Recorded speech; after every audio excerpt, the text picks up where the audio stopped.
All right, Kinesiology 101, folks. Chapter 10.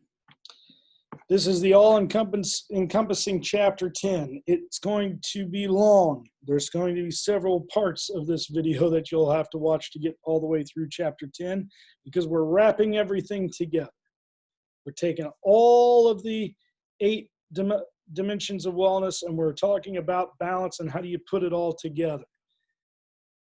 The notes for this chapter are long. The chapter itself is long. I am going to condense it as much as I can and still hit the highlights. Here we go.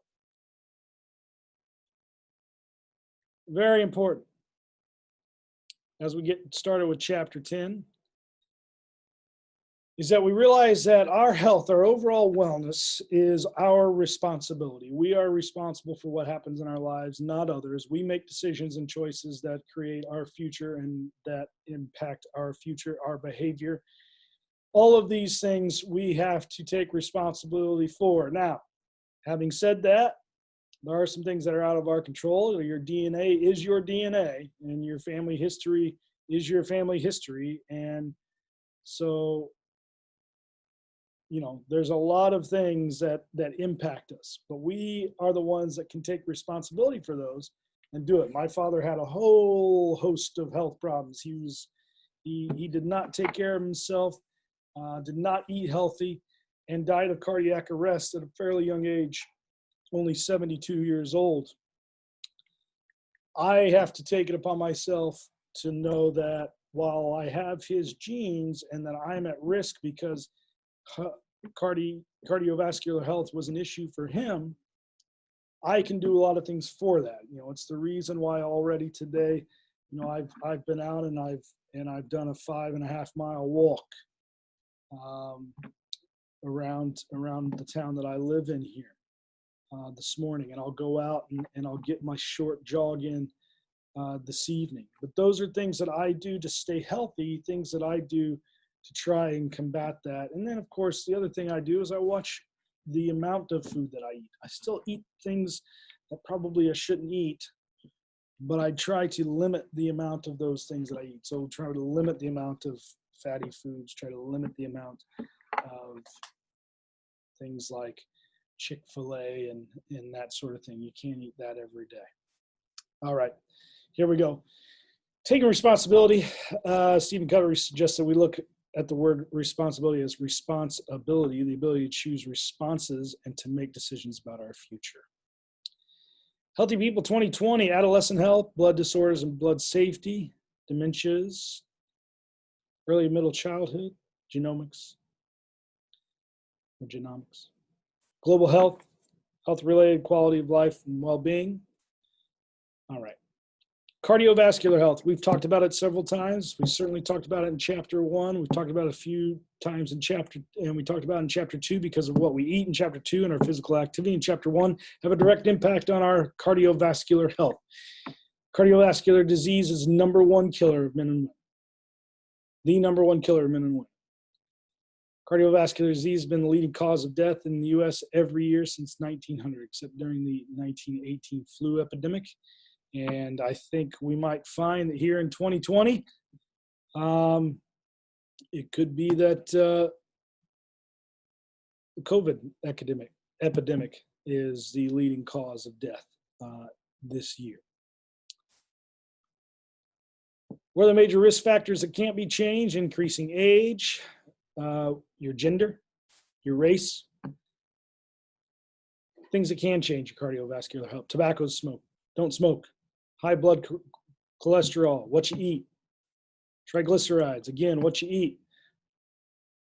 Things that you can do to modify or treat control by changing your lifestyle. Well, you can take medicine or you can change your lifestyle. I choose to always try to change my lifestyle. I'm very, very happy with the fact that at 46 years old, I don't take a single medication.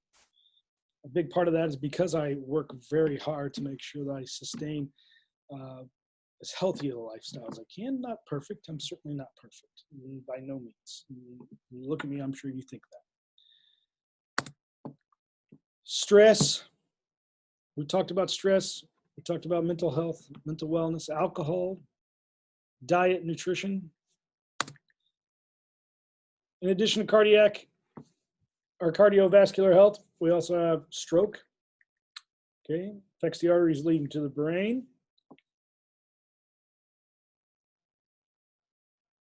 It's important to realize that stroke victims typically are older.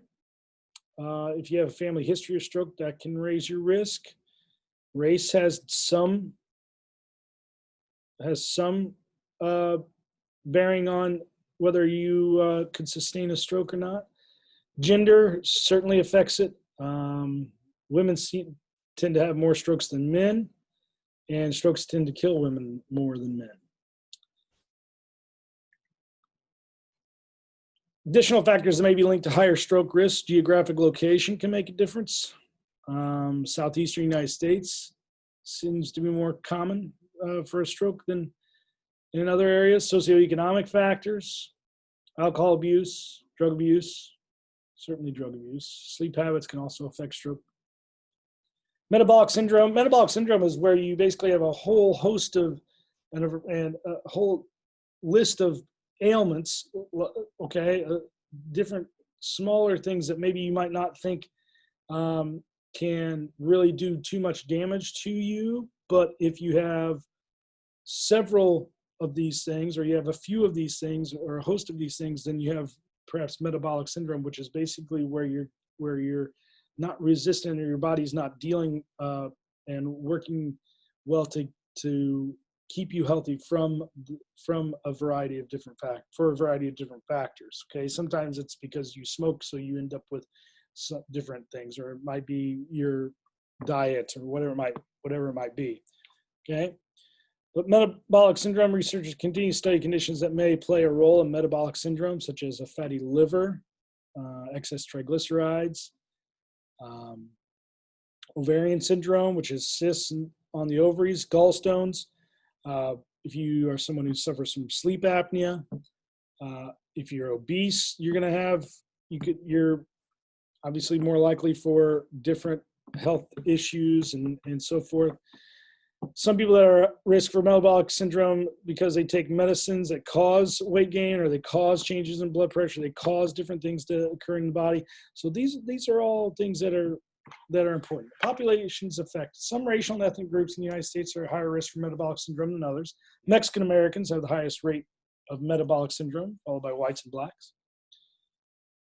People who have a personal history of diabetes. Diabetics oftentimes have a lot of other health issues, mainly because they're dealing with their body's inability to produce insulin, and sometimes that can greatly affect kidneys and increased heart disease, so forth. Okay. Your risk factors are used to calculate your 10-year risk of developing heart disease. The NCEP has an online calculator you can use to estimate your 10-year risk of having a heart attack.